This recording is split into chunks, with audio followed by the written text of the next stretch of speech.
नमस्कार। सीमा से बाहर जाकर भी केसरिया फहराया, भरत भूमि की पावन रज का जिसने मान बढ़ाया। ईरान और अफगान सभी को जाकर जिसने जीता, टूट पड़ा था यवनों पर वो बप्पा रावल चीता। इस्लाम की स्थापना के बाद अरबी मुस्लिमों ने तत्कालीन फारस अर्थात आज के ईरान को जीतने के बाद से ही भारत पर आक्रमण करने प्रारंभ कर दिए थे। बहुत वर्षों तक तो वे पराजित होते रहे, लेकिन अंततः राजा दाहिर के काल में सिंध को जीतने में सफल हो गए। उनकी आंधी सिंध से आगे भी भारत को निगलना चाहती थी, किंतु बप्पा रावल एक सुदृढ़ दीवार की तरह उनके रास्ते में खड़े हो गए, जिन्होंने पराजित राज्यों को एकजुट कर एक अजेय शक्ति खड़ी की। उन्होंने अरबों को कई बार हराया और उनको सिंध के पश्चिमी तट तक सीमित रहने के लिए बाध्य कर दिया, जिसे आजकल बलूचिस्तान के नाम से जाना जाता है। इतना ही नहीं, उन्होंने आगे बढ़कर गजनी पर भी आक्रमण किया और वहाँ के शासक सलीम को बुरी तरह हराया। उन्होंने गजनी में अपना प्रतिनिधि नियुक्त कर दिया और तब चित्तौड़ लौटे। आइए गांधार, खुरासान, तूरान और ईरान तक अपनी विजय दुंदुभी बजाने वाले बप्पा रावल के जीवन पर एक नज़र डालते हैं। बात सन 716 की है। मेवाड़ के दक्षिण में स्थित ईडर नामक एक राज्य पर शासन करने वाले राजा नागादित्य के दुराचरण से नाराज होकर भीलों ने उसकी हत्या कर दी। रानी, जो चित्तौड़ के मौर्य शासक मान मौर्य की बहन थी, वह तो अपने पति के साथ सती हो गई, किंतु अपने 3 वर्षीय पुत्र काल भोज की रक्षा करने और पालने पोसने की जिम्मेदारी एक विधवा ब्राह्मणी तारा को सौंप गई। क्रुद्ध भीलों से इस शिशु की प्राण रक्षा करने के लिए तारा उसे लेकर भांडेर नामक किले पर पहुंची, जहां रहने वाले भील बच्चों के साथ खेलते रहते अतिशय सामान्य स्थिति में काल भोज का पालन पोषण हुआ। कुछ वर्षों बाद तारा को लगा कि श्याम वर्णी भीलों के बीच गौरांग तरुण भोज को लोग संदेह की नज़र से देखने लगे हैं। तब वह उसे लेकर नागदा पहुंच गई, जहां भोज को एक ब्राह्मण परिवार में शरण मिली। अन्य बच्चों के साथ वह गाय चराया करता था, लेकिन तभी एक चमत्कारिक घटना घटी। जिन गायों को वह चराता था, उनमें से श्यामा नामक एक गाय ने अकस्मात दूध देना बंद कर दिया। गाय के मालिक को लगा कि कहीं यह बालक तो उसका दूध नहीं पी जाता।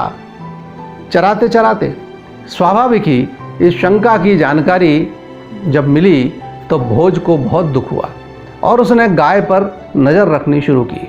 उसने देखा कि चरते चरते वह गाय अकस्मात जंगल में कहीं जा रही है। भोज ने गाय का पीछा किया और देखा कि वह गाय भीषण बियाबान जंगल में बनी एक गुफा में जा रही है।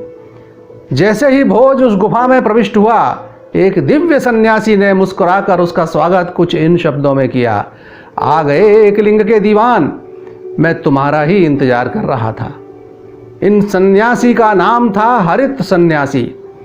गाय गुफा में पहुंचकर शिवलिंग का दुग्धाभिषेक करती थी, अर्थात शिवलिंग पर उसके थनों से दूध अपने आप प्रवाहित होने लगता था।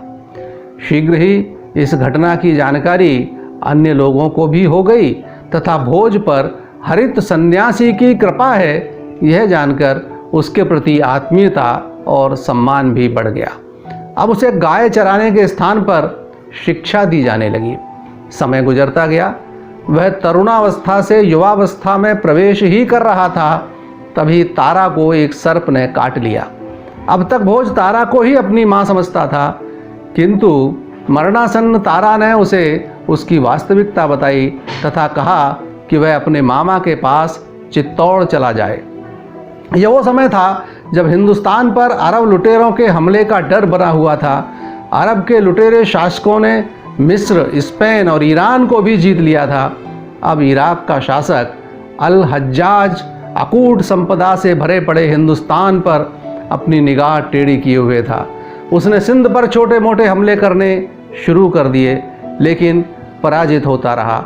बाद में अल हज्जाज के भतीजे और दामाद मोहम्मद बिन कासिम ने भी कई बार हमले किए, लेकिन दाहर सैन की सेना से उसे भी हार ही मिली तब कासिम ने षड्यंत्र रचा और दाहर सेन की सेना में अपने सिपाहियों को महिलाओं के वस्त्र पहनाकर भेज दिया। धोखे और फरेब की यह चाल सफल रही और वीरतापूर्वक लड़ते हुए दाहर सेन ने अपने प्राणों की आहुति दे दी। इसके बाद तो अरबों के आक्रमण बिन कासिम के बाद भी होते रहे। राजस्थान के अधिकांश राज्यों को पराजय का सामना करना पड़ा। उस समय चित्तौड़ पर मौर्य वंश के मानमौरी शासन करते थे, जो अरब आक्रमणकारियों के सामने एकदम कमज़ोर सिद्ध हो रहे थे।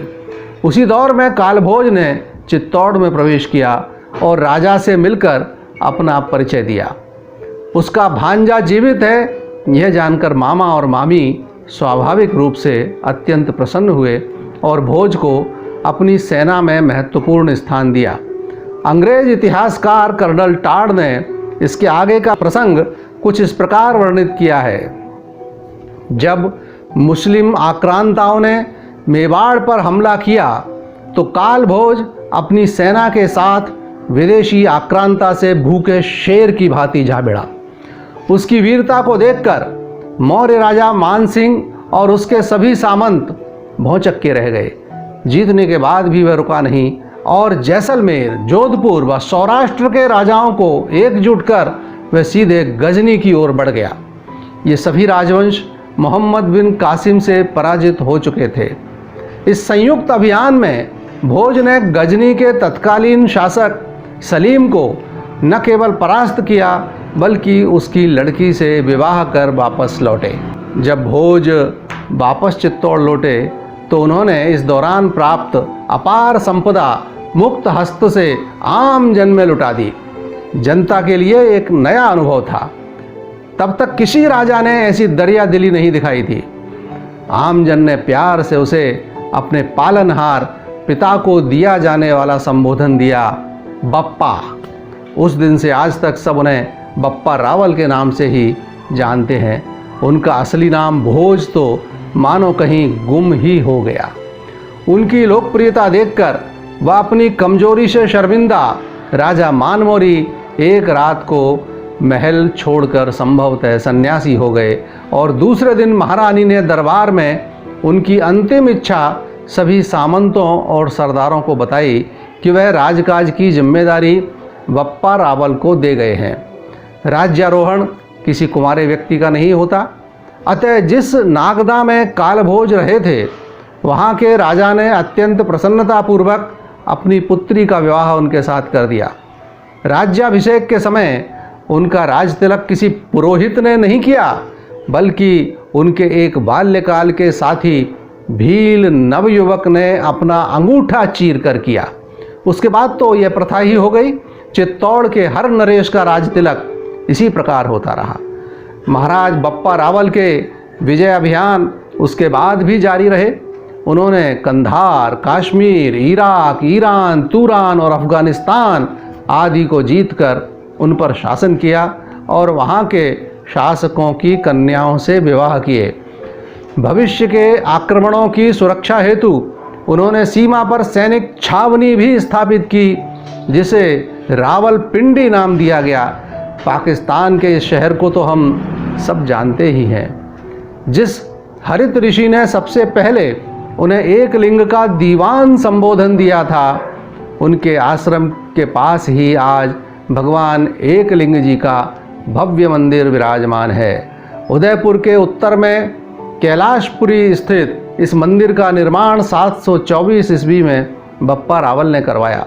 बप्पा रावल का देहांत कहाँ हुआ, यह विवाद का विषय है, क्योंकि उनकी समाधि नागदा तथा कश्मीर दोनों जगह बताई जाती है। अब आप बताइए कि क्या बप्पा का पराक्रम मोहम्मद बिन कासिम से कहीं कम है?